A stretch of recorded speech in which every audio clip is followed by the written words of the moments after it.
Hey, hey, hey. We made it. We're back. Missed you guys on Monday. I had a really good time, though. And we'll talk a little bit about that before we get into the questions here. I'm going to run it down in the chat with you guys. Appreciate y'all hanging out with me on a Wednesday night. We normally do these on Monday and Wednesday night, but I was in New York this week and had the pleasure of speaking at Crypto Mondays. Apparently, this is like the largest group get together for crypto globally. Like 90 different chapters is what they call. It's like a fraternity at this point, all over the world. New York and Lou were the first ones back a long, long time ago. He started setting it up. So what did he tell me? He's done like 340 something Crypto Mondays. He's been to 40 of the different chapters of Crypto Mondays all over the world. Singapore, Dubai, Stanford. Shout out to Ken Chapman, who was the one that invited me over there at XDC. He runs the Stanford chapter there for Crypto Mondays. Had like 350 people. You know, there was a ton of people there at PubKey. If you guys haven't ever been to PubKey in New York, super cool bar, kind of like a dive bar, and they got a big room in the back where they do the Crypto Mondays. So again, shout out to them. Appreciate them having me out there. Really enjoyed that. We are going to have that up. Audio is not great, but really good time speaking with Ritesh. So if you don't know who Ritesh is, he is the co-founder of XDC. So him and Atul put that together and launched it. I found that crypto when it was nascent, you had to buy Ethereum and like send it to this obscure wallet and then transfer it and swap it for XDC, and you could only get it in like one spot when it was an ERC20 token back in the day when it was 3/100th of a penny. Now we're looking at 9 or 10 cents today for XDC, and I think it's going to go much higher. Everybody always asks me price target, so I'll just get that out of the way. You know, I think $1 to $5 is very reasonable for XDC during this bull run, especially if there is utility behind it. Could it go higher than that? Absolutely. I would love for people to make more money than that, but that's just kind of my conservative, realistic price prediction for XDC in the near future as we see utility start to come onto these networks and these assets have supply shocks, which, you know, well, let's get into a little bit more about New York, and then we'll talk about the supply shock and what's coming with the Fed rate cut here in September. Bart Chart and Polymarket are calling 100% chance for a rate cut here in September for the Fed. It looks like Japan needs to raise their rates too. So bond market's looking very, they're not buying them. They need them to go higher. They got to raise interest rates. So while I was there in New York, so we had that wonderful event there Monday night, spoke at that. We went to dinner with the team there at the XDC Foundation. Oh, thank you, babe. My wonderful wife with the tea. Energy tea. Energy tea. I need it. 5 hours of sleep last night. So hard stop at. Okay. She's telling me I got to stop at 10:30 tonight because I got to actually get some sleep. So, but we will run it down. I'll try to get through all the super chats, but I do want to tell you all about the fantastic trip that I had to New York. So I posted over there on Twitter. So we went to dinner, and then the next morning or the next day, Tuesday, I had 2 killer meetings. So there's I don't know if you guys remember this or not. If you've watched, if you're new, you probably don't. But back in May, I had a Monday that I was like, best Monday ever, man. Some of the best conversations that I'd had, the products and the partners that we started those conversations with on that Monday are starting to culminate now. A quarter later, things always move slower than I want, but they are coming. And that Monday in particular was like best day of the year, hands down. Tuesday this week, I don't know. It kind of rivals it. It was pretty good. Just a lot of one with the XDC deal, which we'll talk about. You know, if you're in the mastermind, you'll know more about it on Saturday. We'll talk about it a little bit. And then, so the other meetings, we went and, you know, you could probably see on my Twitter, I posted, I went by Uphold's office there in New York. we've had a relationship with them for a long time. They've supported XRP through the lawsuit. Met Simon, the CEO, and their C-suite 2 years ago in August down at XDC Austin. Had the pleasure of hanging out with them. Trey Nelson put that event on. I did a very good job. I got to drink some whiskey with Simon and the crew there after that event, and got to chop it up. So since then, we've had, an agreement, an affiliation with Uphold in a quasi way. Referring clients over there. They have a great, product and platform. And again, because they've been supporters of the XRP Army, always, want to support other people that have supported the family even during the lawsuit. So anyway, revisited that conversation, not with Simon, but with the other institutional guys over there at Uphold. And we'll see what comes of it. I don't have any immediate announcements about it, but we will see, what that's going to turn into being. But very exciting nonetheless. And then after that, I'm not going to get into great detail about the meeting after that, but what can I say that would be cool?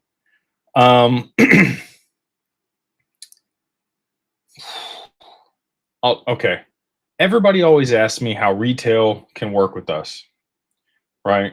We have high minimums. There's a lot of red tape and compliance and overhead that we have to deal with. I had a meeting after the Uphold meeting, and even the Uphold meeting, maybe there's something there. But after the Uphold meeting, the other solution and the people that I met with for sure will open the market to the masses for a lot of the services that we're going to be providing and are already providing for clients. Institutional custody, just a lot of really compelling things for the market.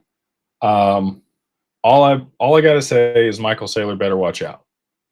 And I'll leave it at that for the second meeting. So, really excited. Like I said, had a great time there in New York. Was back to back the whole time. I have not stopped running since Sunday night. We shot the podcast with Decent. I got that up for you guys. If you didn't check that out, please go do it. We got their head of business development on the podcast, and he broke down the vision for Decent. Where they've been, where they're going. Their wallets, their platform, their software, their hardware, everything that they have. A really cool vision for where they're headed. And I think that we'll be able to deepen our relationship with them also. So if you don't have a cold wallet, if your assets are on an exchange, you do you, right? At the end of the day, I view exchanges like a public restroom. Get in, do your business, get out. Okay? They're a necessity, have to have them. They're great on and off ramps. But if you're holding the assets, you want to be holding them in your own name. So again, in institutional custody with us, it's an FBO account. You own the assets. It's for the benefit of. You have your spouse on there. You have beneficiaries on there. Just like a Schwab or Fidelity account. Something happens to you, God forbid, your crypto is going to go to the people it's supposed to go to, and they don't need to know anything. And so that's what we've created at Digital Wealth Partners and Digital Ascension Group. If you want institutional custody for your assets, again, we have minimums, so 100,000 XRP, or at least $500,000 in portfolio value. We work with people to help them get private client services, right? Kind of like private banking for your crypto. If you don't quite meet those thresholds, highly, highly, highly recommend the Decent wallet. And again, I would go check out the last podcast that I did with their business development, head of business development. It was great. So since then, I've been running wide open, like 5 hours of sleep per night, getting it done, waking up, making it happen. Still getting the cardio in. Got to get the cardio in the morning. But anyway, we'll go ahead and hop into the chat here. Hopefully that gets you guys revved up. Like I said, I've had an awesome week. Starting to see a little price movement here. And then we also, like I said, Japan's bond market is not looking so hot. And y'all know what that means if the domino theory plays out for you guys. So excited for that. Excited for the end of the year here. Again, for all the things that we're working on at our company and the PR and all the partnerships and stuff that we'll be able to announce in the near future, and all the products that we'll be bringing out for you guys in the near future. So we'll go ahead and hop into the chat here. We got Krypton with the super chat that says, "Sup, Jake? What's up, man?" I have made close to 70,000 capital contributions into the LLC. Should I add in the operating agreement that the LLC should pay me back once the XRP hits the price of XRP? So a capital contribution to the business is not a loan. You could loan the assets to the LLC. And if you did that, then they would be due back to you, and you could make the loan denominated in XRP. But you're going to be taxed on the interest that you get back on that loan. So just be aware of that. It's going to be tax write-off for the LLC paying that interest. But you yourself, you're going to get taxed. It's pass-through taxation. So it doesn't really work really good. A capital contribution is not a loan. It's not owed back to you. When you're making a capital contribution to a company, what you're doing is you're exchanging the money or the asset that you're putting into the company for the equity in the company. And when you start a company, you're contributing something for the shares. It's an exchange of value with yourself, but that's how you mitigate the taxes, right? If it's a single member LLC. So if it's a partnership, you're going to have the step up in basis and the capital gains or the capital losses. So that's another way to play this. I don't know if anybody's done this yet, but if you bought let's say you bought XRP at 370 something, it was higher than what it is right now, and you formed a partnership with your spouse, or if you're not in a qualified joint venture state, it would count that way. Or maybe you have a business partner, somebody else you form it with, and you put your XRP with them. I'm not recommending this. I'm just giving you a hypothetical here. And your assets are down in value from when you purchased them, you're actually going to get a capital loss when you contributed them to the company. It would reset the time that you've held them, but if you hadn't held them that long, it really don't matter that much anyway. So that's a way that you can get a write-off against your capital gains later in the year. So, but anyway, hopefully that answers your question. You don't get paid back. The capital contribution is you exchanging that those assets for the equity in the company. Vanguard, thank you for the super chat. Thank you so much for the super chat. They say, I just heard about Quant. The supply is under 15 millions, less than Bitcoin. Any thoughts on this? Should I invest, and should it reach Bitcoin levels? Cheers from Norway. I'll say this. I do think Quant is undervalued. I think Overledger is absolutely going to be used. The difference between the XRPL and Overledger mainly is the value on Overledger is not moved by Quant. So it gets reflected between different accounts using their infrastructure. It fills gaps, and it definitely will be used. But the token itself doesn't move value on the network. So it doesn't have to be a really high price for that to happen. People have to buy Quant in order to pay the fees on the network and subscribe to the software to be able to use it. So, so tokenomics look great, and it goes out to like 18 decimal places.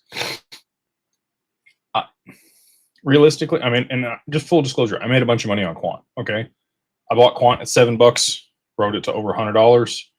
Did great for me in the last bull run. Could it happen again? Absolutely.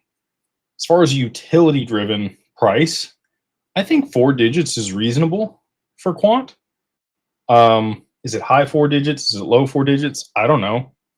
I think we're right around $100. Where are we at on Quant? I'll actually look it up right now. QNT. Actually, oh no, that's not right. Quant crypto. Yeah, we're at $115 for Quant. Let's look at the total chart. I'm on log. Yeah, I'm on log scale. I mean, it looks good. Chart looks good. All-time high. We've got it at 394. So I sold out before that, which was a bad choice on my side. I sold out around $100, a little over $100, but it was from $7. So I felt good about it at the time. And that's the mistake I made early on. So just so you guys know.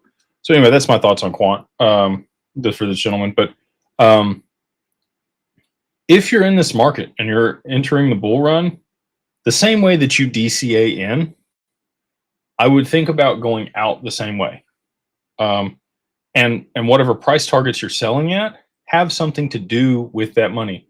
So So I'll give you an example, and this is great. Shout out to Mando. I don't know if you guys watch Mando or not. He's in Dubai, done really well with crypto. Respect him a lot. Family man, good people that I met when I was at Swell in 23 in Dubai.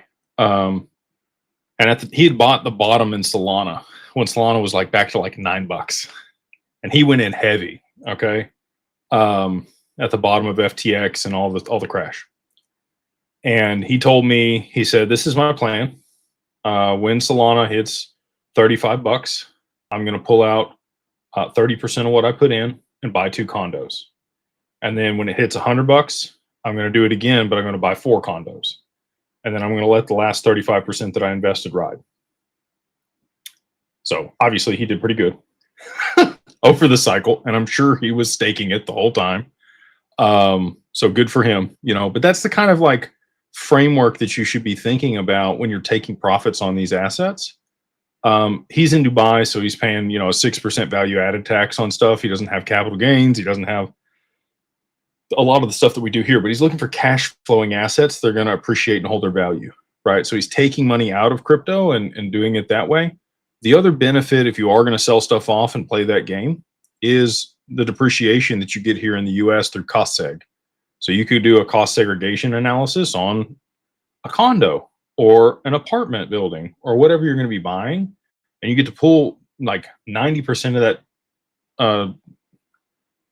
What's the word? Brain fart, long day. Depreciation, excuse me, all the way forward. So you can write off a bunch of the income that you're going to get off the property in the first year and some of that profit that you took from the crypto, right? So just be thinking about what you're going to do with the profits that you're taking. Don't just take profits arbitrarily and not know what you're going to do with them and be saddled with the taxes. Have a plan, work with advisors, have the right team around you. And again, you know, I sound like I'm, you know, shilling our stuff. Kind of am. You know, I think we have a really good team. I think we have really good people. I'm really proud of it. But you don't have to work with us, right? So Digital Ascension Group, we have all those professionals. We have the right people. But if you have people in your neck of the woods, wherever you are in the US or globally, just start finding the right professionals to work with, right? So that's kind of the framework that I just want to remind people of, because Quant's going to be that way. If we do see some price appreciation here, I mean, the chart looks good to move. You know, I think 4 digits is very reasonable for Quant. But millions of dollars or $100,000, maybe I'm wrong. Maybe it goes way past that. And I hope people make a bunch of money. But I just don't see the actual utility of the token. It's to pay fees on the network. I don't know that it will be worth that type of money because it's not moving the value. I changed my name because Jake said so. It's so good too. He says, "Hey Jake, have you had any NDAs put on you that stop you from telling us what you know the price will go up and a lot sooner?" Everyone looks at his face as he answers this. Ricky from the UK. Go to sleep, Ricky. It is like 3 a.m. there in the UK. Thank you for hanging out and staying up and watching this if it's that late there. I do have NDAs about certain things, but they're things that we've developed with counterparties. I can still talk about certain conversations and stuff that I've had with people. I've never had anyone directly tell me from any of these counterparties XRP is going to be $1,000. XRP is going to be $10,000. Okay. It's never happened. But what I will say is I've said those things to the other people that we know, and the same response you were looking for from me, I got from them. Okay. So they're like, and then it would change the subject, right? Deflect. So take that for what you will. I've had enough conversations with enough chiefs that have come out of the TP. I'm lucky enough, you know, blessed and grateful to be able to have conversations with the people that are in the know. And through little tidbits that they've shared with me here and there, that's how I've discerned what I have and put it all together. So the domino theory and everything along those lines have also been like different people just drop little nuggets, you know, and if you're paying attention, you'll pick them up. Oh, this one's a good one for you guys. If you're in the mastermind, you know this. I was in the airport Monday. I won't say who the gentleman's name was or what his position is because I'm not going to do that. He was nice enough to let me know who he was. But I'm sitting there talking to my assistant. We're going through my emails in the morning. I'm getting on the plane to head to New York. And to my right side, I hear this guy talking on the phone saying tokenized payments. And I'm like, who's in the airport on the phone talking about tokenized payments? So I look over at him and I get through with my email with my assistant. And he says it like 2 or 3 more times in the conversation. So I walk over to him and like, hey, my name's Jake, I deal with digital assets, and I'm sorry to like eavesdrop on you, but I heard you, say tokenized payments on the phone. What do you do? And he said, oh, I work for Mastercard. And again, he like showed me his position and title and his name. I won't share any of that here. He was very nice. He was definitely caught off guard by me walking up and saying I was eavesdropping on his conversation. I felt bad about it, but I had to know, So anyway, Mastercard, tokenized payments. And the gentleman that was talking about it is not a schlup. So hopefully we get some tokenized payments from Mastercard in the near future. So little, tidbits. It's just the little stuff, And I also told him what we did. And when I told him what we do, he went, that's a lot of XRP. So anyway, fun stuff. Silverado, man, what's up, dude? Chevy, that's what I'm talking about. He says, blink twice if XRP hits 20 bucks in September. I think I've already blinked way too many times. Silverado, man. Oh boy. You hit me up front with the not financial advice. He says, Jake, NFA, but always with the but. If someone theoretically owned a niche consulting company, could they purchase XRP, park it in escrow, time release it like Ripple, and buy up competition with a revolving lock? Thanks. Sure. I don't. You're not going to get like tax benefits like you're using as a treasury function to be able to make, M&A transactions. Sure. Yeah. I mean, especially if it appreciates at the rate that we think, but you're going to be having to sell it off to purchase those companies or borrow against it. I would just stay liquid with the whole amount and refinance my loan as it appreciated to pull the cash down to be able to make those acquisitions. And then use the cash flow off the company to repay the debt so that you're offsetting the tax implications, but you're growing your enterprise value and your net worth. And maybe you do a SPAC or something where you go public and then you're able to borrow against your own stock, like Bezos or those guys. The second thing that I just talked about might play a role in the near future for a lot of people if I get my way. We got Network Admin. Interesting name. They say, I have a Ledger Nano S to be Discode. Okay.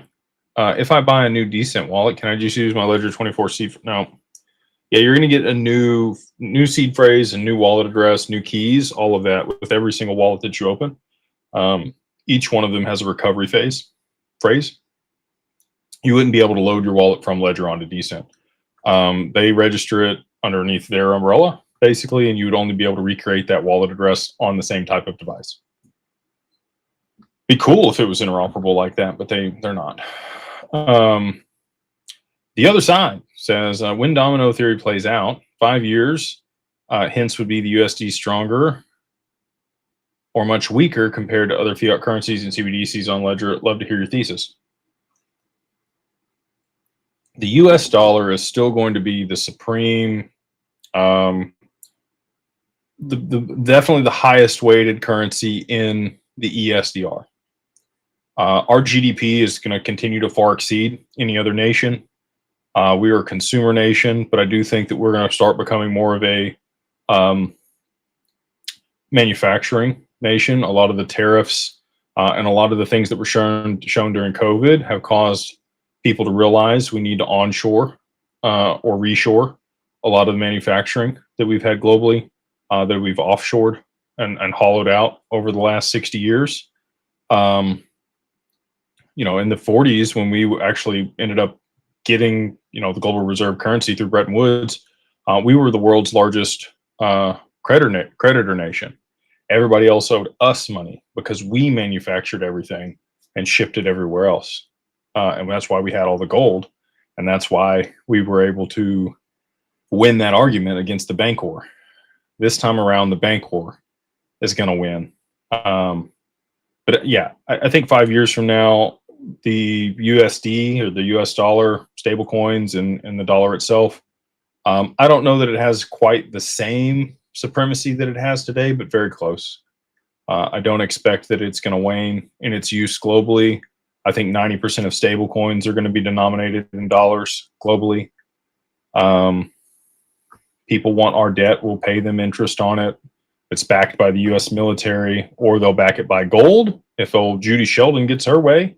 And I think they're going to have to, right? They need to instill trust into our currency. And I do think that she's going to roll out that centennial, I don't know what you even call a 250-year note, but on the 250th birthday of the United States next year, on July 4th, they plan on releasing a 50-year gold-backed treasury bond that'll back our treasury. And so it'll be redeemable in gold in 50 years. Mark Mina says, Sensei, what's up, man?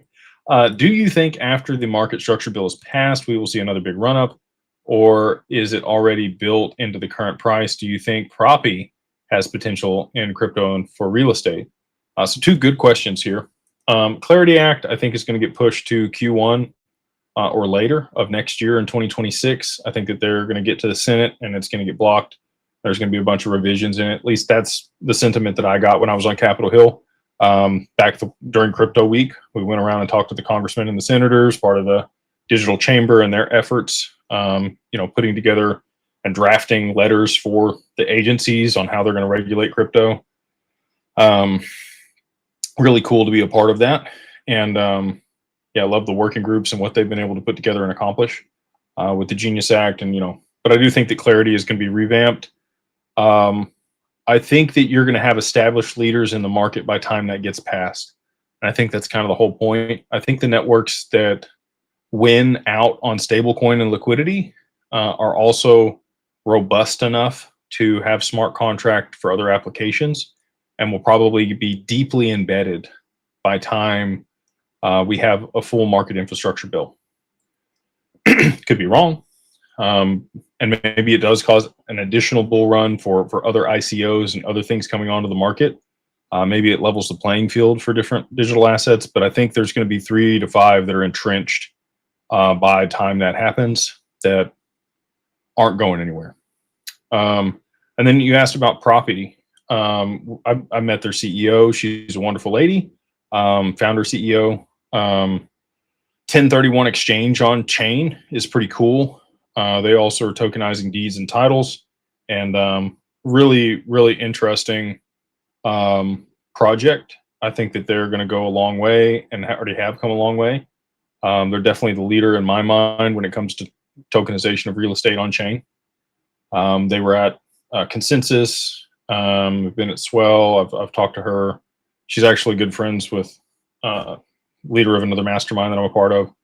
And was on he just called her and pulled her in a call the other day. So that's what you get when you're around the right people. They got the phone numbers, they'll make the calls, and make it happen. But yeah, I think that Propy is here to stay. I think that it's going to be one of the winners, especially when it comes to tokenized real estate. We got Bo Maris, Bo Harvey. Man. We've got, actually, there's one above us, this Bo Harvey. I'm sorry, this is Maris. The legend. Hope we're closer to the race cars. Did you see Crypto Sensei's video about predictions? What's your thought? Come down under. Yeah, I would love to go to Australia, brother. Snorkeling the barrier reef is on my bucket list. I don't know about you guys. I would encourage you to write down the full bucket list. No matter what age you are, write down all the cool stuff that you want to do. You would be surprised how much of those things come into your life just by writing it down and reading it occasionally. 3 years ago, I wrote down that I wanted to fly private, and I wanted to, actually it was longer than that, it's 4 years ago now. But I wanted to go to Dubai. I've been to Dubai twice. I've flown private a couple times. So it's very interesting how you can bring things into your life if you write them down. So highly encourage people to do that. Race cars, we do have an event, I'll say this, for the Mastermind that's going to be at a really cool location here in Dallas in September. I won't give you the date. If you're in the Mastermind, you know when it is. And if you do want to join the Mastermind, I haven't said anything. Up here at the top, we've got the little banner that runs across here. The code to join the Mastermind for $2 for the first month, just check it out, is Beyond Broke, all capitalized, the number 1. And then MO gets you your first month for $2. You can do social or Carbon 1. Carbon 1 comes with a lot of extra benefits. It's also $100 a month. Not everybody's got $100 a month, you know. You get a lot of cool stuff. You can come to all the events. You get the community. You get a lot of good stuff for $25 a month. We always want to pay. I always want people to feel like they would pay more for what they're getting. So if that sounds cool to you, if you want to be a part of a community with a like interest, they all want to make sure that they're managing their wealth over the long term and know what to do. And you also want to be around people that are going to be uplifting and a positive environment for you to be around, that aren't going to look down on you or try to take stuff from you because they're experiencing the same thing as you. Everybody's making money together when this stuff happens.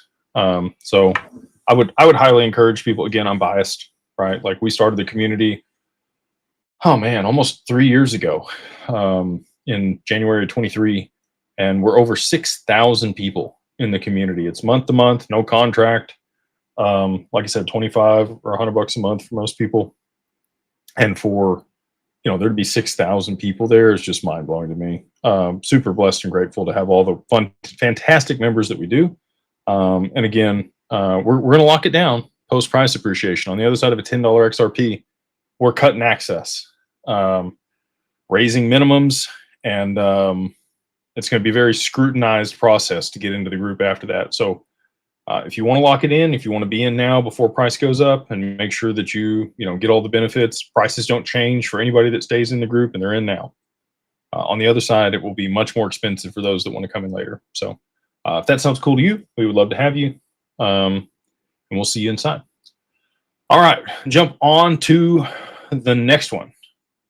And he asked me about Crypto Sensei. I hadn't watched Sensei's video. He's good people. I think he got wrapped up in the Munisy deal, and I'm sad about that. Sometimes people get hoodwinked. I think he got hoodwinked. I think he's an honest guy. So, nothing against him on that.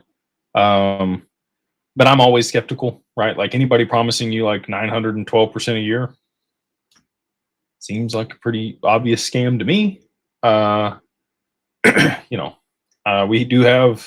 There are people that make a couple 100% a year. I've seen it done. I've seen tear sheets. It's not every year. It's not guaranteed. Anybody that's guaranteeing you interest that's more than 4 or 5% right now, Doppler's come out with a cool guarantee. I think like 3.5. Kudos to those guys. We've met with them. I think that they have a really good strategy. And I like their DeFi. You should not be participating with them if you're here in the US. They could be violating securities laws. They're skeptical that they've geofenced the US, but people still use VPNs and do it. So, act accordingly, do what you want, but we'll see what ends up happening. They use Copper, which is almost institutional custody in my mind. They do a lot of cool stuff. So, and they pay out a good return for people. I think they had one the other day that was like on the daily, they paid out like 3.5% APY, which sounds really good. That's if you average that amount over the year. in daily payouts, it would be 3.5%. So it wasn't 3.5% in one day. It was averaged over the year. So you got a good little chunk on one day. But I do think it's cool the DeFi that they pay out at daily. Like that's a big deal. Now for Bo, excuse me, sir.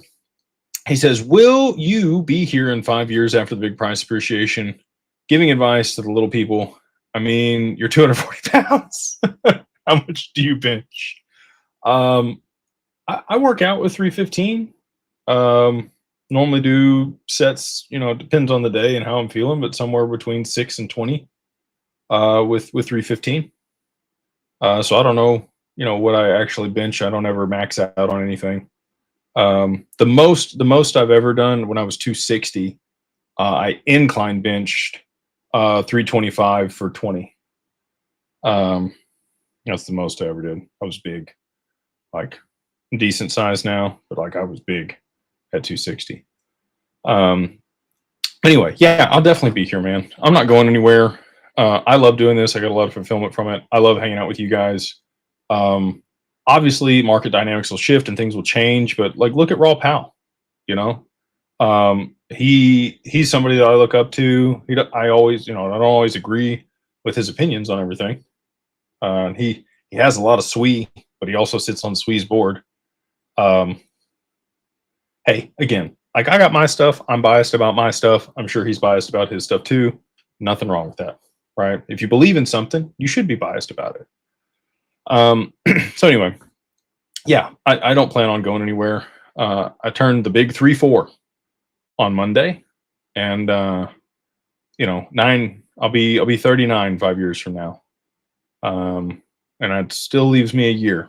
I have some things I'd like to bucket before 40. So I'd definitely be here 5 years from now. Let's see here. We got Prod. They say, how much longer until RTC? Is it inevitable? Things are looking, where are we at on the 10-year over here? Let's look at the 10-year JPY.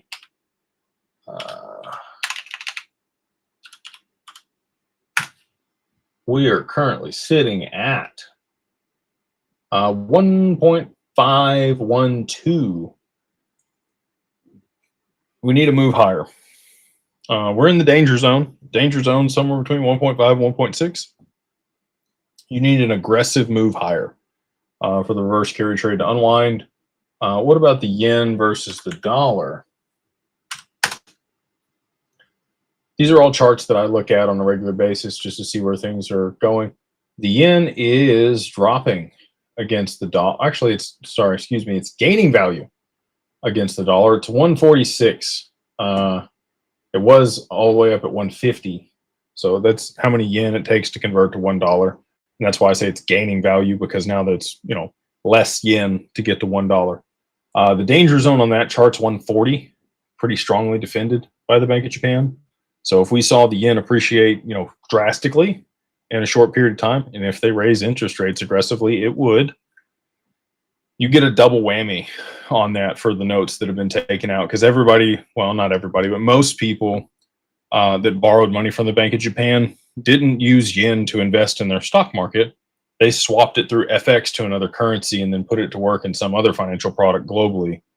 And so you're going to be, hit twice, once with the interest rate and that moving, and then also with the exchange rate and that moving. So it's a very dynamic and precarious situation.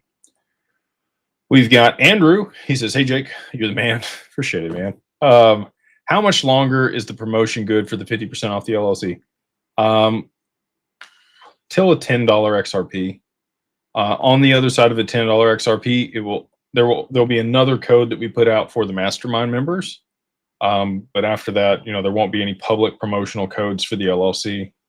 We're working on some trust structures and other stuff with our other partners that we're going to be able to bring out for you guys. We're also going to have a conference in November about the Rockefeller method for everybody that is a LLC client.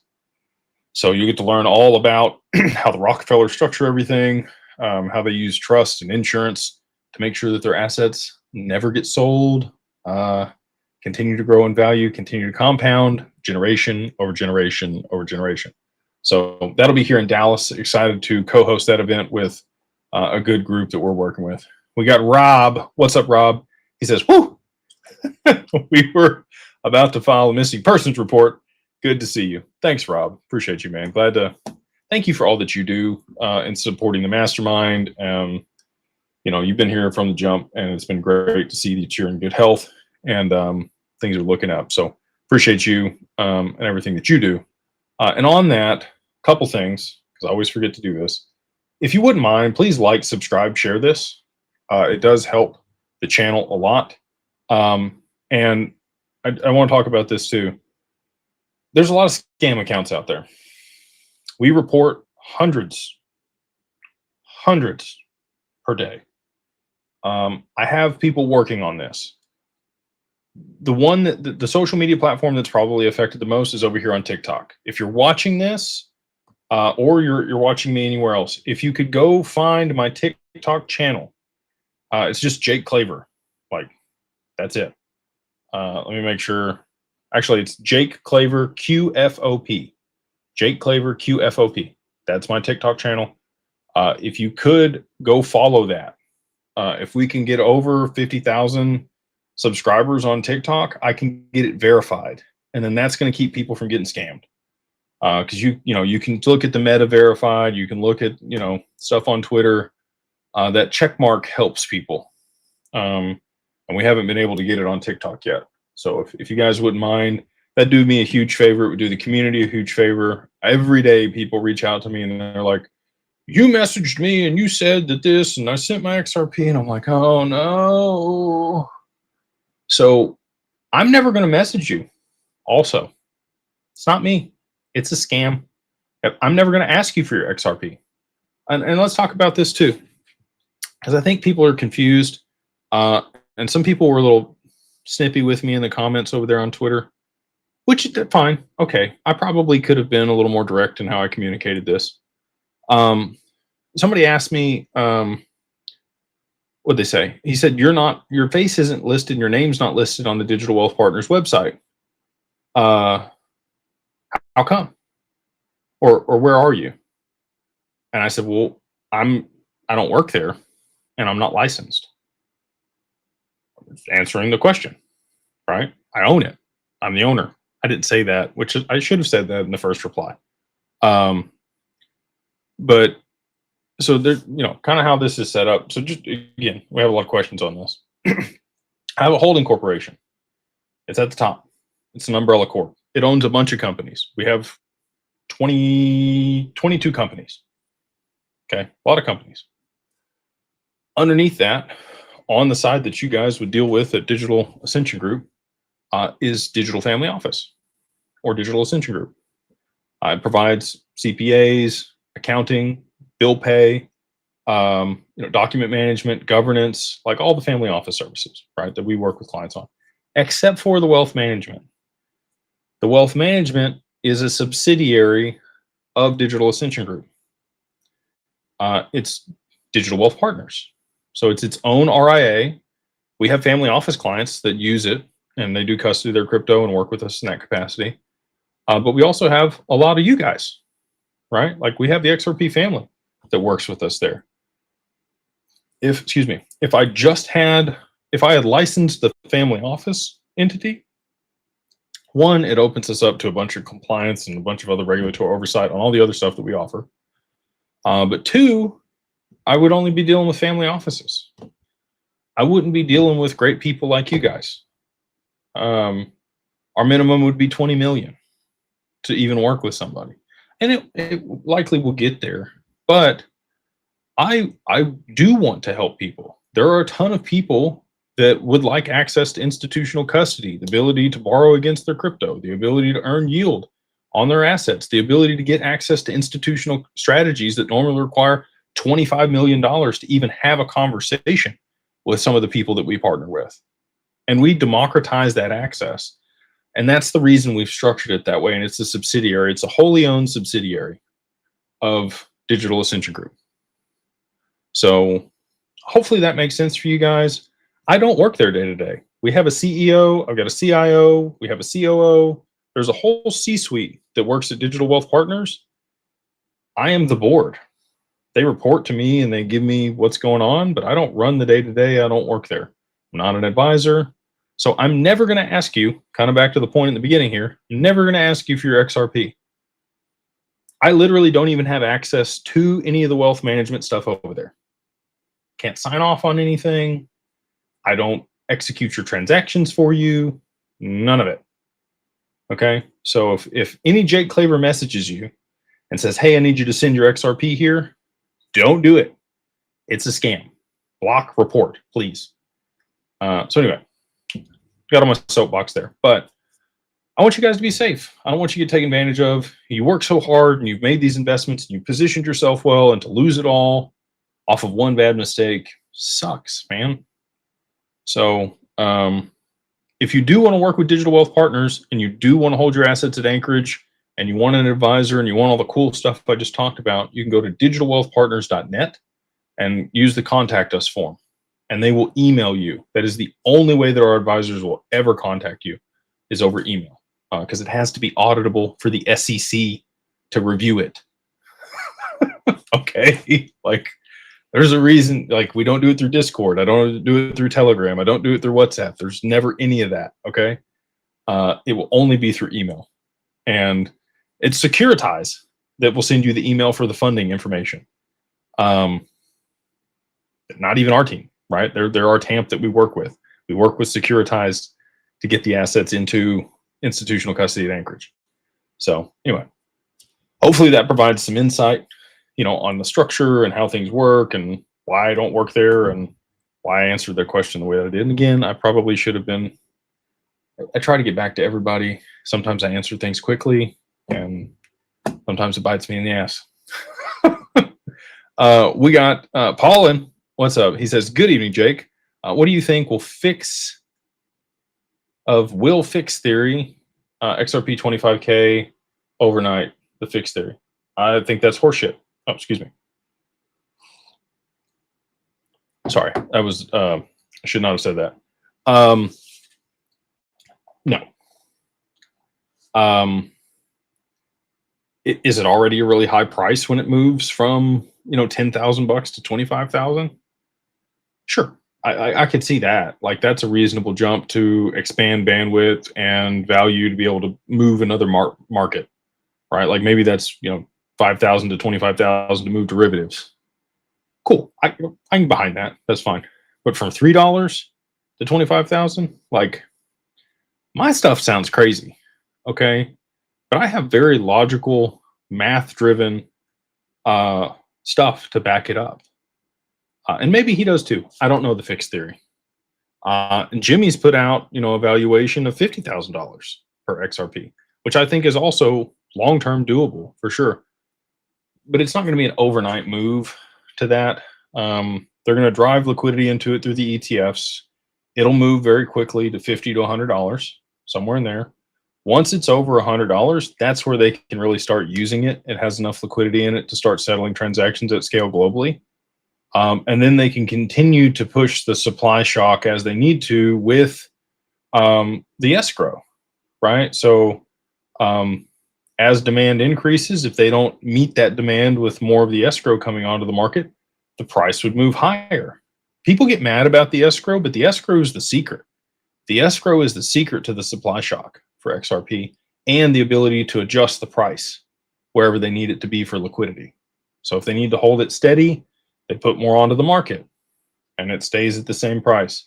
If they want the price to go up, they don't put any more onto the market. And then the demand drives the price higher, right? So, but 25,000, I would love it. I hope I'm wrong.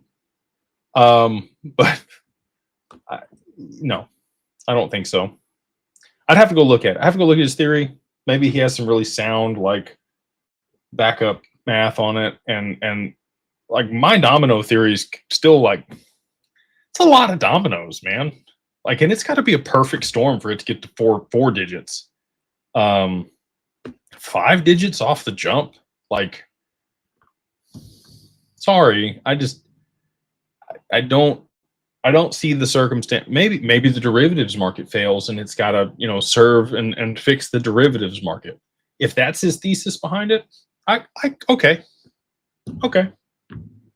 I could see that. But outside of that circumstance, if he didn't illustrate it that way and provide the math behind it, I would have a hard time.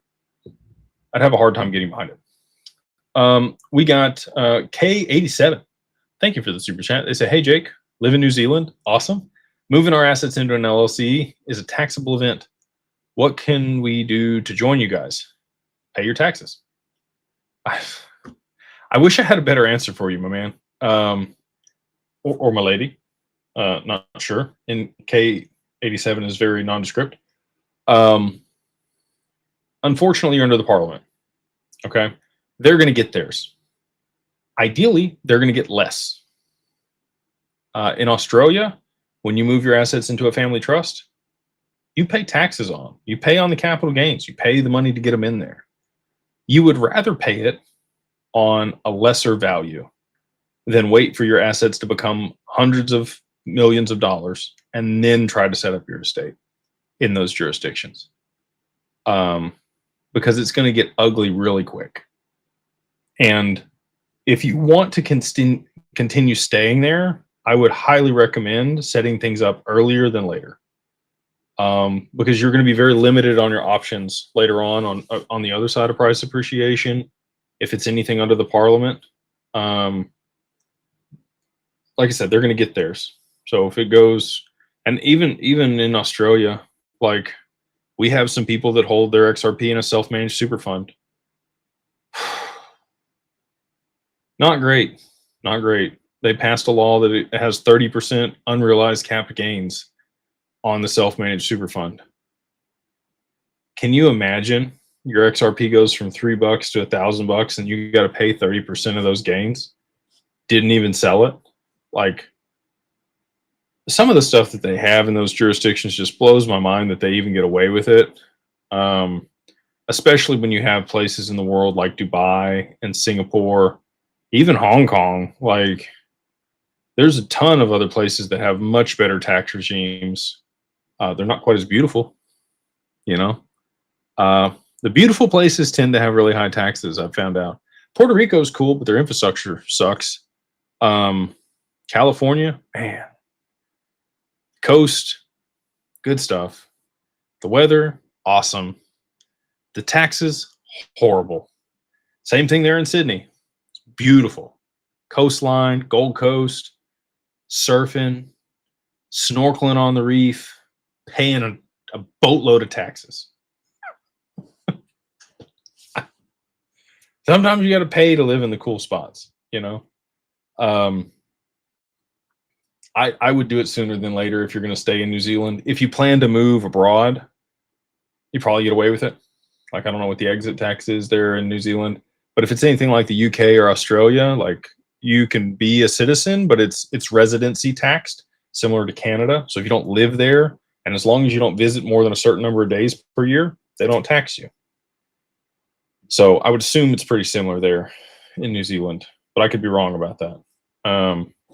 So that, again, I know that's not what you wanted to hear, but unfortunately, if you want to stay there, that's probably the best way to go. Oh, and I need to do that. Anything said here is not financial advice. It's only for entertainment and educational purposes only.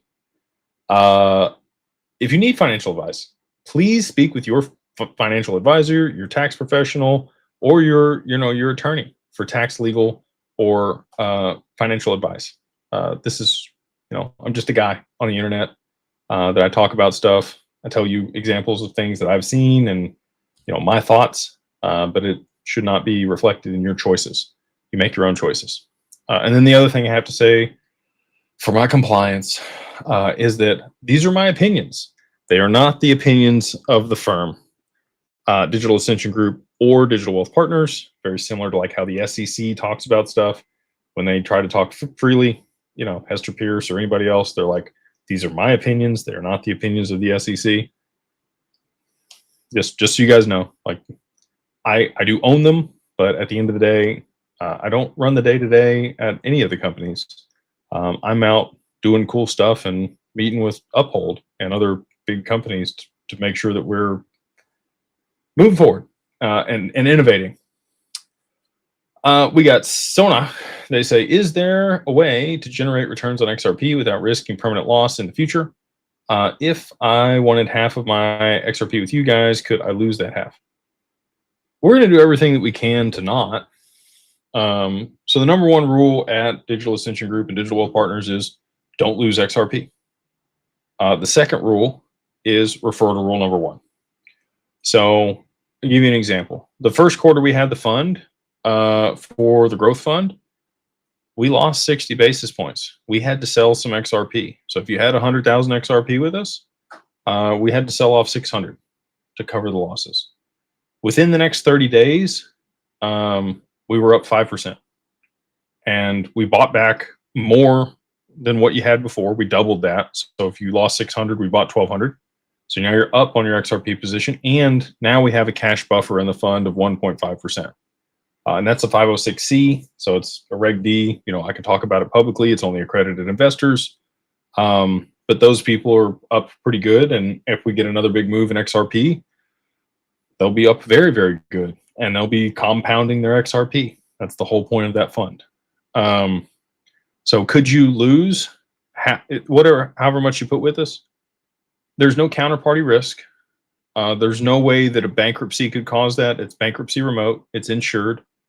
Even if a creditor at this point, or not a creditor, a hacker or somebody did, you know, hack into the system somehow, like I can't say it's impossible, you know, for legal and compliance reasons, but pretty much.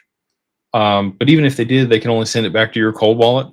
We now have whitelisted wallet addresses that we're rolling out for all of our clients.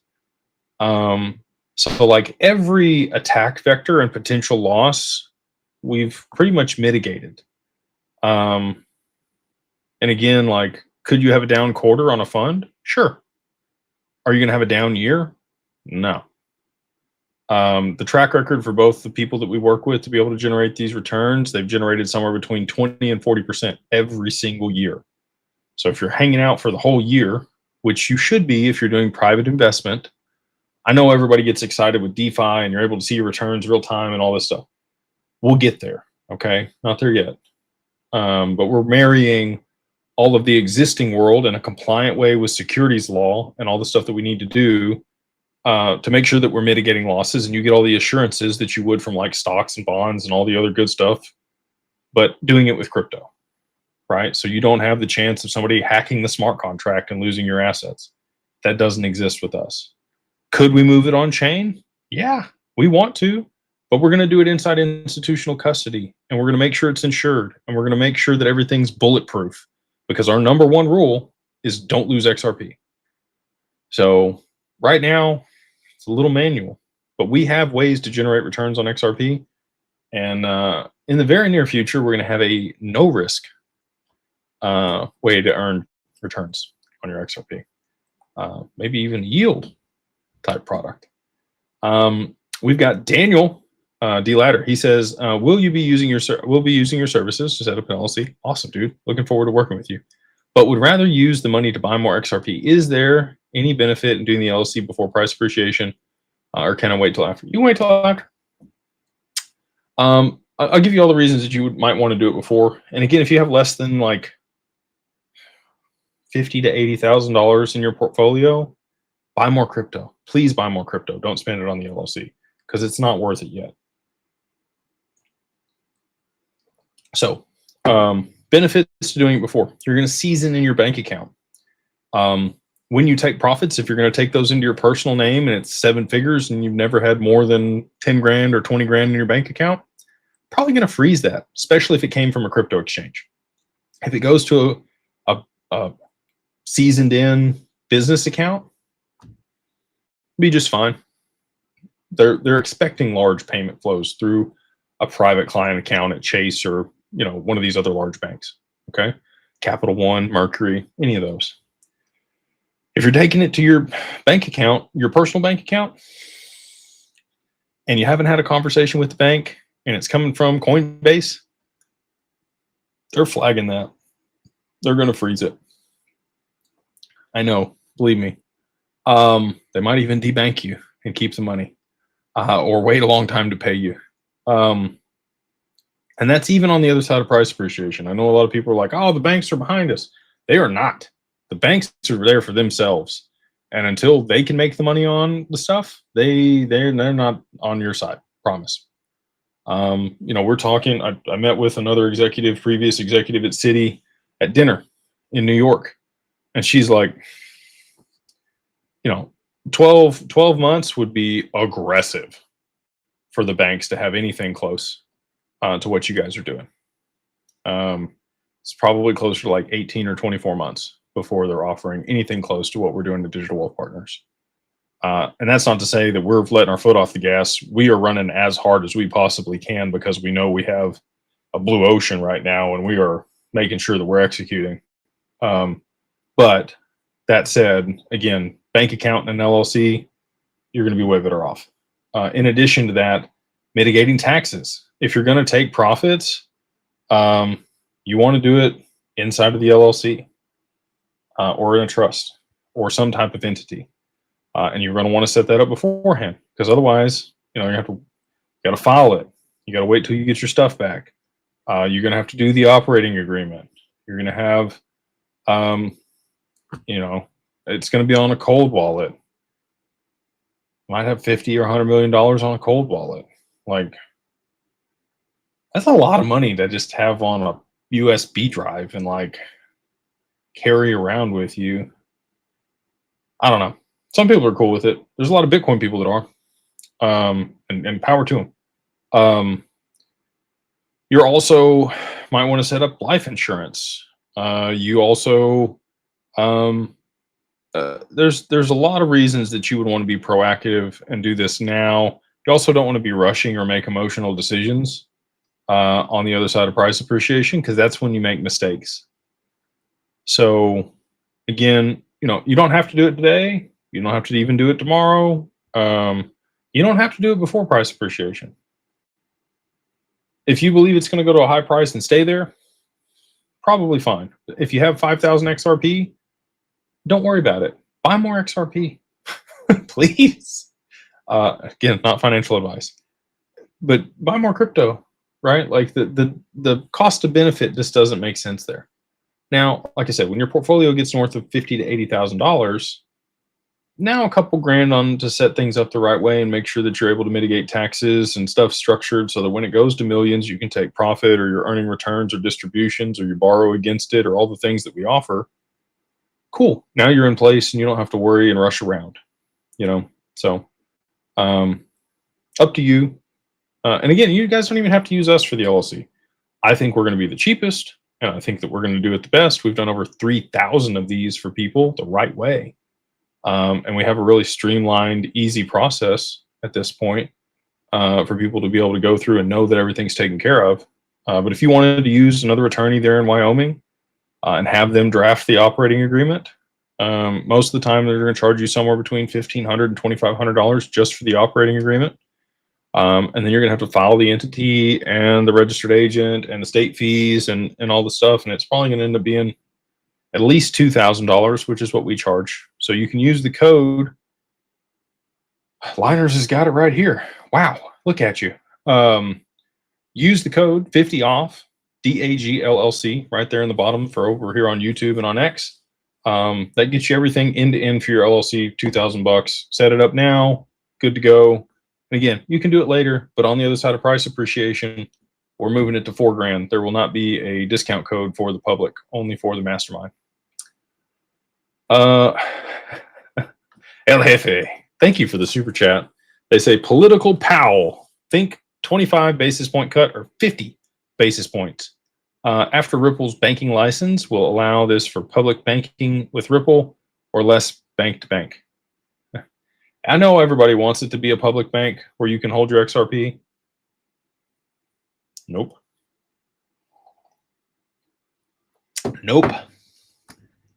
Ripple is an enterprise payments company. They sell B2B. They have no B2C products whatsoever. They haven't made any acquisitions that make me believe that they will ever sell B2B or B2C. When we were at Standard Custody, they told me to kick rocks and get out of here because I had, like 30 clients that had their assets there at Standard Custody and they didn't want to deal with wealth management. they are not consumer facing. They will not be consumer facing. They're an enterprise B2B company. And so, you know, I know a lot of people are hopeful that they're just going to be able to work with Ripple. You might need some conduit to work with Ripple, or an intermediary that could democratize access to stuff. That'd be really cool if that existed. But directly with Ripple, I don't know that that'll happen. And then, you know, on the basis point cut deal, I think it could be more aggressive than that. Honestly, the Fed always cuts too late, and when they cut too late, they cut aggressively. And if you wanted the reverse carry trade to unwind, you're coming hard with at least 50 bips, probably closer to a whole point, probably closer to like 100 bips or 1% is what I'm expecting for the rate cut in September. I've been wrong lots of times. Don't listen to me. Just some guy on the internet. Just my 2 cents. El Jefe. But yeah, I think that they're going to be very aggressive with the rate cut. We're already an hour in. I told my wife I'm going to wrap it up in an hour and a half tonight, so I'm going to try to rapid fire. I always do this. I get down to the end and I'm like, I don't have time.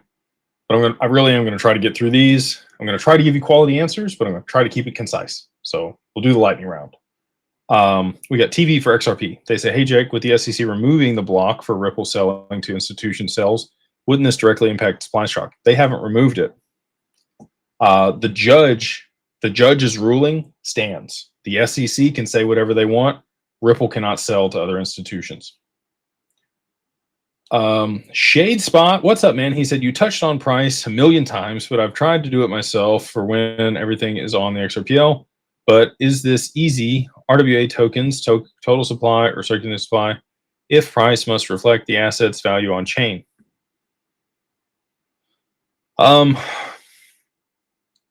So it's not reflecting the value. Okay, we'll do it this way. I tokenize my house on chain. Okay, I bring it on.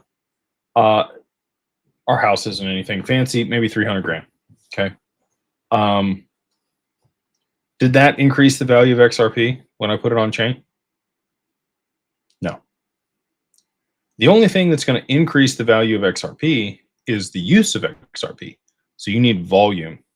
You need money movement. You need people trading assets and real world assets on chain, exchanging them for stable coins, exchanging them for other liquidity, swapping from one stock to another, swapping from a stock to real estate, swapping from this thing to that thing through the DEX. That is what causes the volume and the demand for the XRP. And that's what's going to cause the price. So it's a volume game, not a value on chain game, if that makes sense. It's kind of quasi, right? Because now that value can transact, but you could actually have, like my house, let's say there's a tokenized real estate market and it fractionalizes the house and people trade the shares of the house. And the house itself would be worth $300,000, but maybe the volume trading the shares of the house is $1 million a day. You see what I'm saying? So it could be less, it could be more. It just depends on, it's not directly correlated. You need one before the other. You need value on chain. That's why we got stable coins and RWAs. But now those have to actually start trading for, you know, the demand to take place.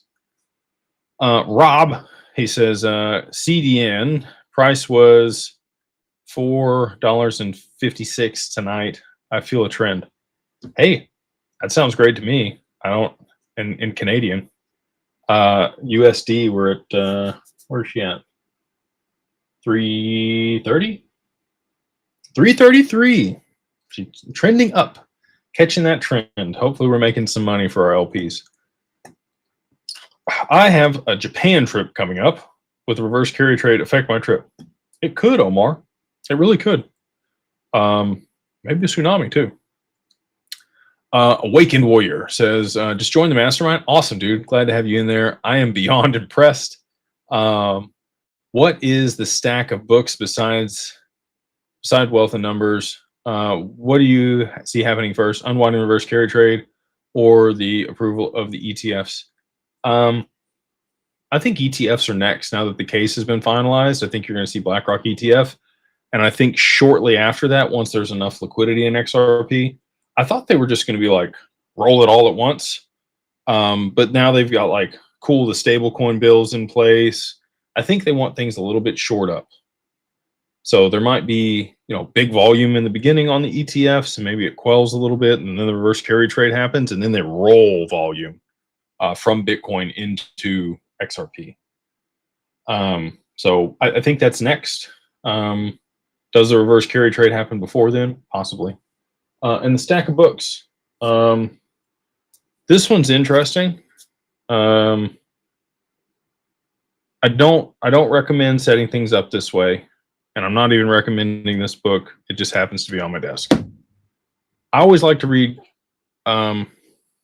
opposite opinions on things, or devil's advocate, so that I'm educated enough to speak on the topics. And this is like common law stuff, not maritime law, and how to structure your estate, outside of the IRS, their ability. We've also got our CIO wrote this book. It's called Warren Buffett in a Web3 World. It's all his letters over the years, translated into investing in crypto. Very snackable. This is a sitting on the toilet reading book. This was given to me by a good client. It's called The Book of Five Rings. Also a good read. And this was another one that they gave me. This is also very good. So if you guys haven't read Meditations by Marcus Aurelius, highly, highly, highly recommend. We've got The Family Office book by Richard C. Wilson. I got to meet him not too long ago in Dallas. Very cool guy. Runs the Family Office Club. He also put out the only accreditation for family office professionals, which is the QFOP, which is what I have. Not that expensive. It's like $50 or something to take it. It's the only accreditation that's out there. So if you read this, you'll be able to pass the test. And then last but not least, we've got Borrowed from Your Grandchildren. And this is really good if you plan to set up a family office and you want to understand multi-generational wealth. Highly recommend this book. So there you go. There you have it. Those are, I don't know if you want to call them the cornerstone. And I've got tons of books behind the shelf over there. But those are all things that I think of on a regular basis and remind me of certain things. And so I keep them here on my desk when I look over there next to the book that we wrote. So hopefully those, recommend those. We also have a whole channel in the Mastermind of all the books. I'm currently reading Quit. I'm also reading, let me pull them up here. I'll tell you all the books I'm reading right now. I like to swap between stuff. I drink my books, just read Audible. Play Bigger. The 38 Letters from John D. Rockefeller to his son, John. The Crux are the 4 books that I'm currently reading right now. And I'm about 3/4 of the way through all of them. We just went over that one. All right. I said I was going to do lightning round. That was not lightning round. We got Money Pit. As DWP clients, will we be able to pay for the Roth IRA AUM fees through the personal checking in the future? Yeah, you should be able to do that now. We can't do ACH. I know you would like Anchorage is a bank, but they don't have. Love Anchorage. I'm not talking bad about them. They've been a fantastic partner. They've moved mountains for us. There's still some things though, like they've been focused on their enterprise side, and I get it. BlackRock's moving all their assets over. I would probably be focused there too until XRP goes up, and then they're going to need to focus on DWP. And maybe we'll get some of the stuff that we've been wanting, like ACH payments for our clients, like you're talking about. Advisor said transferring cash from the checking is considered a contribution. Max this out this year. Don't want to sell my XRP. Trying Transferring cash from account is a contribution. Let me take that back to the team, Money Pit, because I'm not aware of that. We need to figure out a better way to be able to cover fees and not have to sell off assets inside the IRA. Jason, stupid question, but I own 580 XRP, which is all I can afford at the moment. My goal is to own my own house in 10 years. Can I rest at ease? Jason, you sound like a young man. Kudos to you for wanting to invest in your future. Yeah, I think that that's very reasonable. Imagine if you bought 580 Bitcoin 10 years ago. What would that be? Let's take a look here. XRP on the move, almost at 335. $123,000 Bitcoin. Let's see, full chart. 10 years ago on the weekly. Dun, dun, dun, dun, dun. All right, so 10 years ago would have been what would that have been? 2015. Bitcoin was around 82 bucks. Is that accurate here? Yeah. August of 2015, the low there was, oh no, I'm still way off. Sorry, I like the XRP chart, I could tell you. The Bitcoin, I'm not quite as proficient with. Yeah, we're looking at a $208 Bitcoin back then. To buy Bitcoin at the same price that XRP is now, you would have had to buy it back in like November of 2012. So that'd have been 13 years ago. And that would have been a much more reasonable time to get like 580 Bitcoin for not a whole lot of money. If you're buying 580 Bitcoin at 200 bucks, still pretty decent investment for most people. So the answer is yeah. I do think that you're going to be in a position to be able to at least buy a home with that XRP. I think the increase in value relative to the dollar is going to be substantial. Shadespot says, fun thought exercise. They flip the switch tomorrow. Poop hits the fan on all markets. Realistically, where do you think XRP's price might be 2 months later, 4 months later, 6 months later? I think it's pretty consistent, 4 digits. Honest Aim Legend, what's up, man? He says, thanks for all that you do. Hi to the tea lady. Last week, you were on fire for personal accountability. Love it. Re-energized my personal goals. Reminded me of the app you use to track nutrition. I use, let me pull it up here. MyFitnessPal is the app that I use to track all my meals and calories and macronutrients. Bob Seeger, very cool. He says, to be a client with DWP, you need 100K XRP or 500K in your portfolio in addition to having 1 million net worth, or can I join without the net worth? You can join without the net worth, and you can talk to your advisor about strategies I can't talk about here. Sean Sides says, happy birthday, legend. Thank you, man. Big 3-4 on Monday. Fudsters out in full force. Love your excitement for your meetings and the other combos. Still looking to 2025 this year for a price shock. Thanks for all that you do. Glad to be here in the mastermind. Love that, dude. Thank you so much for the kind words and being part of the community. And again, if you guys want to join the community for $2 for the first month, you can use the code right here, Beyond Broke, all capitalized, the number 1, and then MO like Mary Oscar, also capitalized, gets you a free month for Social or Carbon One. We got Wake the Fork Up. Wake up, Uncle Danny. If you guys watch all the time, you know the guy that says that. He says, on X Live event, you said Ripple not working with RWA. I didn't say RWA, I said R3. Ripple does not work with R3. Anytime I've ever asked them about the other one, they're very specific. And both of them give me the same canned answer. Oh, we don't work with them. We had a lawsuit with them back in 2014. We don't work with them. They both tell me the same thing. So, you know, like, do they really work together? Maybe. But I can tell you they're very adamant when I ask the question that they do not. And the other gentleman that was on the deal with Paul Barron, I really enjoyed that, by the way. Shout out to Paul. for having me on the podcast and then putting stuff together there on X on Monday. He's not wrong at all. Like everything with Overledger, everything with XRP, he's spot on. I don't like when people state things as true that are not, and I know aren't, and I feel very obligated to share the truth with people because I've been very blessed to be in a position to know it. And so, you know, again, he can hem-haw back and forth and with conjecture and say, well, they kind of are.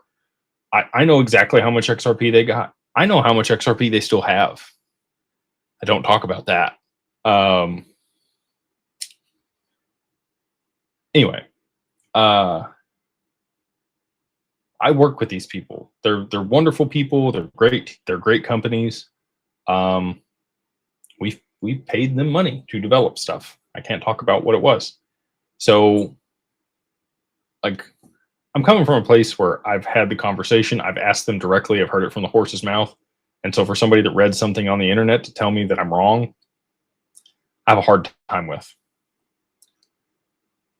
Matthew, what's up, man? He says, hey, Jake, thank you for all that you do. Thank you for being here for the super chat, brother. He says, you have changed my life. Tinfoil hat. Do you think BlackRock is working against XRP by supporting the ETH ETF and Bitcoin ETF? I think that they're working right along how they should be. If you wanted to aggregate a bunch of liquidity and then roll it into another token, we'll see. BG Winemaker says, I have bags of HBAR Ondo. I'm trying to decide if I hodl for four years or convert to XRO now or even after. Same on SWE and Render, but definitely welling those. Thoughts, not financial advice. Thanks, Legend. I'll tell you the same thing I tell everybody else. I'm very transparent. I don't own anything but XRP. I like all those other ones you just mentioned. Still don't own them.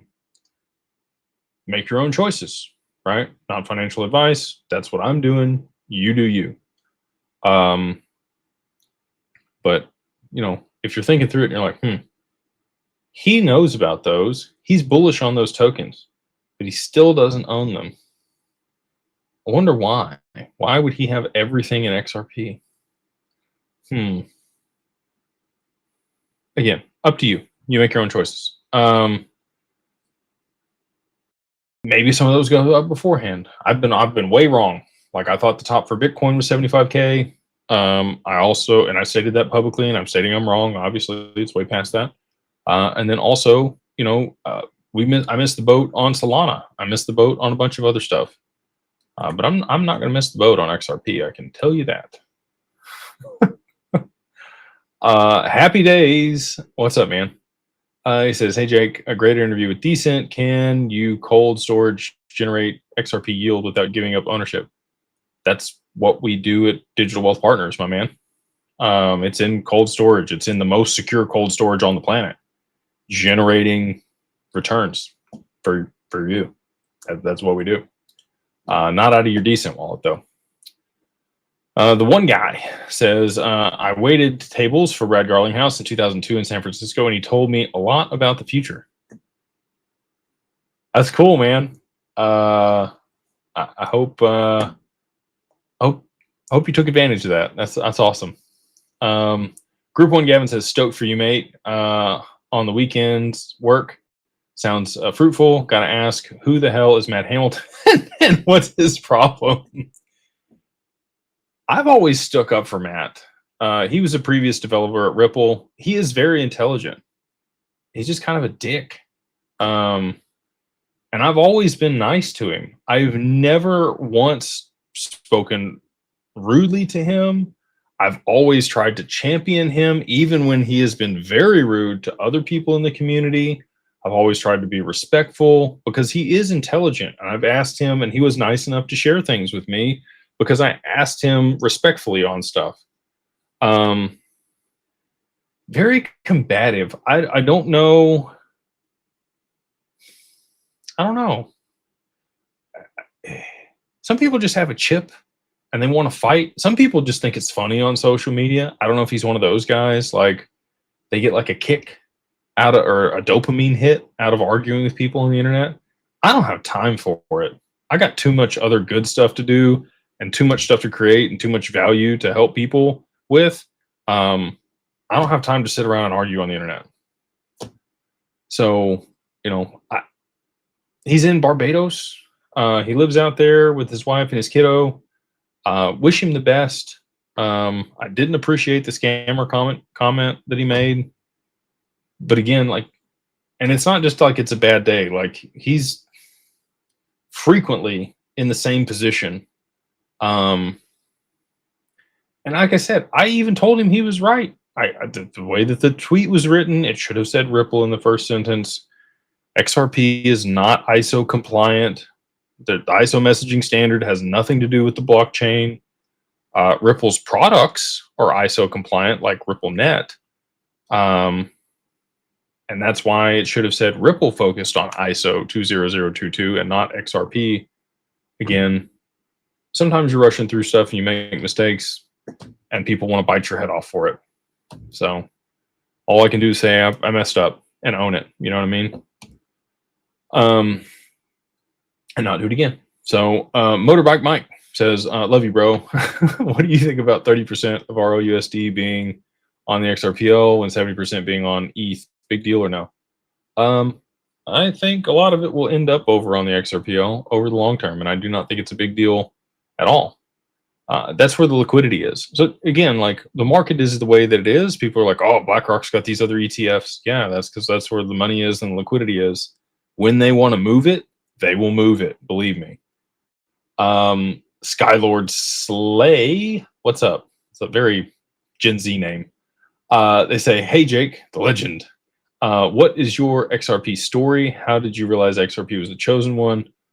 Holder since 2021, 95% allocated XRP. Look forward to working with you in the future after price appreciation. Looking forward to working with you too, man.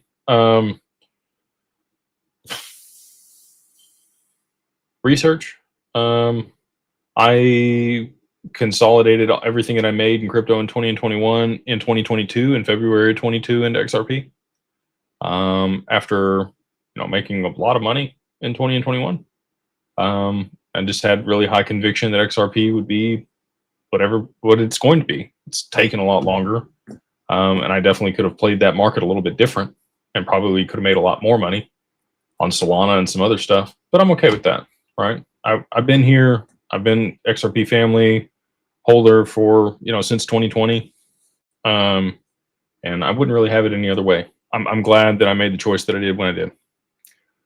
A couple more super chats here. I'm going to go all the way to the bottom and work my way up because I am trying to cut out of here in about 10 minutes. We've got, and if I don't get to your super chat, I just want to say I'm very sorry. I would love to answer it. If you're in the mastermind, all you got to do is DM me in the mastermind, and I won't DM you. So if you get a message from Jake Claver, like I talked about earlier, it's not me. Block, report, get them. I won't message you, but you can message me. If you message me, then I will respond. So if I miss your super chat, please join the mastermind. We would love to have you. It's $2. Just use the code right here. Beyond Broke, all capitalized, the number 1, and then MO, like Mary Oscar, gets you a free month. Well, it's not a free month anymore. $2 to join the mastermind for the first month for Carbon One or Social. And then you can come to the event in September. We'd love to meet you in person. This person says, hey, Jake, quick question regarding reverse carry trade. If it were to happen and everything goes to dip, including crypto, what are some ways to prepare? Borrowing against our crypto, is it still a good option if price dips? If you think XRP is going to fall more than 50%, I definitely wouldn't borrow a ton of LTV. I would be conservative and go somewhere between like 20 and 25% LTV if you're going to do it, if you're concerned about a big dip in the market. So again, not financial advice. You do you, make your own decisions. If you're part of the mastermind and you're in Carbon One, we have an opportunity, an exclusive opportunity for you to be able to borrow against your XRP. You're not going to get it anywhere else. Same thing with Digital Wealth Partners. We have exclusive partners to be able to borrow against your XRP. Not advocating for it. We just have the options. So yeah, but it is concerning, right? Because if you get a capital call and you can't meet it, not going to be good. Money Trader says, if you're trading like I am, what do you think exchanges will do if you're right and the switch is flipped? Also, do you think it's a slow climb up to the new ETFs 50 to 25 to 50 before the switch is flipped? I think it's a very fast rise from, you know, just a little bit above where we are now to somewhere between 20, somewhere around $50 is what I think for the short term and the move. Trying to make sure I get the super chats here. Appreciate you guys. We got Teddy B. He says, you recently said private XRP ownership may no longer be possible. Could it become confiscated? I never said that private XRP ownership wouldn't be possible. You will still be able to own XRP. You won't be able to buy it. And if you do buy it, it will be at a significant premium. But owning it, they can't take it from you. They may offer you a lot of money and they may incentivize you to sell it or swap it for something. And it might be lucrative to do that. Like, look, as an example, MicroStrategy. Okay. What if you could put your Bitcoin into their treasury? Well, and exchange it for shares. Their shares trade at a 1.8x multiple of Bitcoin. Interesting. So if Bitcoin goes up, it's still a 1.8x multiple. So you're getting a compounded return by investing in their treasury. That kind of makes sense to me, right? Like you're going to get even further upside and you can margin the stock and maybe there's some type of dividend. And you don't directly own the asset anymore, but you get all of the benefits of owning the asset and you don't have to deal with management of it. And the stock is going to continue to grow in value as long as the asset does, right? So anyway, I think that might become a thing. But as far as private ownership, you'll for sure be able to do that. That's not going anywhere. They can't take it from you. They can't freeze it. They can't claw it back. You'll be just fine. I know there's a lot of fear mongering out there about that, but that's not me. Adam, what's up, man? He says, do you see a bear market for XRP next year? Nope, sure don't. Also, when mass adoption for XRP takes place, the price is $500 plus. Will there be a future bear market for XRP? Nope, sure won't. Will the price have to remain stable? Yes. Yeah, it'll have to be a high stable value for it to be used in the capacity that they want it to be. We got DXRP. They say, let's say I can move into DWP soon. How long does it take to fully get set up? Say XRP is now running up quickly and want to compound. Thank you for the super chat, by the way. 589, baby. LLC setup takes somewhere between 3 and 5 business days. Sometimes it's faster than that. A lot of the times it's faster than that, but that's the number I give people because we want to under promise and over deliver. And then once that's set up, you know, to move into institutional custody at Anchorage and get your account set up can take up to a week. Faster than that also most of the time. So at most 2 weeks, at the least 2 days. Somewhere in that range. Got a couple more super chats, then we're going to call it a night. We got Dubs74 says, do you see any dips buying opportunities for XRP coming up? Do you still see Bitcoin dropping substantially? Yeah, I think Bitcoin back to like 19 or 20K is where I'm seeing. Could there be another dip? Sure. Are you going to care if you bought XRP at 330 or 230 when it's $1,000? Nope. It's like Bitcoin. This person says, hey, Jake, appreciate all the knowledge you share. What if XRP explodes during one of these live sessions? Are you prepared for that? I sure wish it would. I sure wish it would. I think we could really run some numbers up on here if XRP was ripping while we were on one of these. It'd be awesome. Wayne, no, I'll be in the mastermind. I will be definitely in the mastermind when that's going on. Wayne, he says, more and more crypto influencers saying Bitcoin is trash and goes to zero. I concur. No use case, no utility. How can the government stand behind such obvious Ponzi? I don't know if you've heard Trump actually talk about Bitcoin, but he's like, yeah, so, we put it in the reserve, but, they say to hodl the Bitcoin and not sell it. And they've been right up to this point, but who knows? Like, that's what he said. And that's like, he sounds more like the Godfather when I do him, but that's what he said at the crypto dinner at the ball. He doesn't have a high conviction on Bitcoin. There's David Sachs and other people there that are trying to help him. I think he has a much higher conviction on some other assets that are not Bitcoin. We got West Aussie Pokemon CG Collector says, how would you set up an equivalent LLC in Australia? Oh, there it is. Now we're yawning.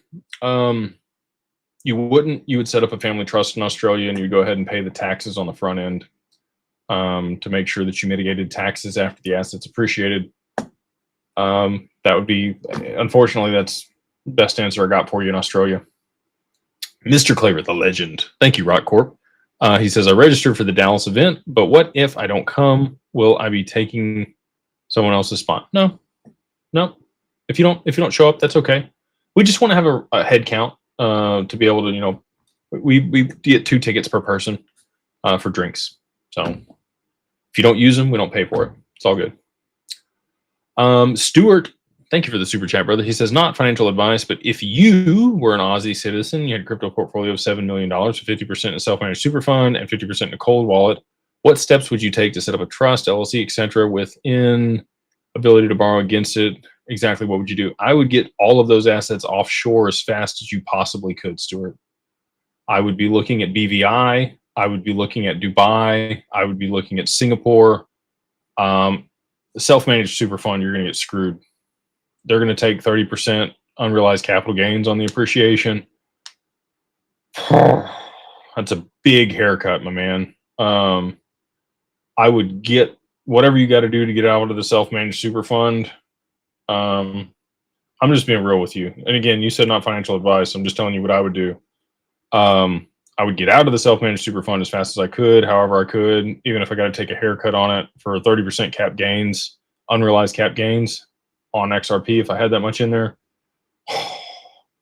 And then I would get offshore. I would move those assets into a jurisdiction that was more tax friendly.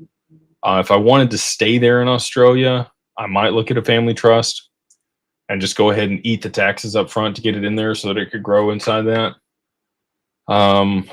Offshore and BVI and other jurisdictions, you're going to get a lot of benefits for PPLI and other tax and insurance products that you're not going to get there in Australia, especially if you got that much money. So I would look at Singapore. Singapore is another really good jurisdiction, or again, Dubai. Those are kind of the 3 main places we see people with substantial wealth in Australia moving to. And if you need those people, don't hesitate to reach out to my team. Just email info@digitalfamilyoffice.io and we can get you contacts to, again, you said a friend, Australian citizen, but I'm assuming you're probably maybe talking about yourself. So Happy Pisces says 320.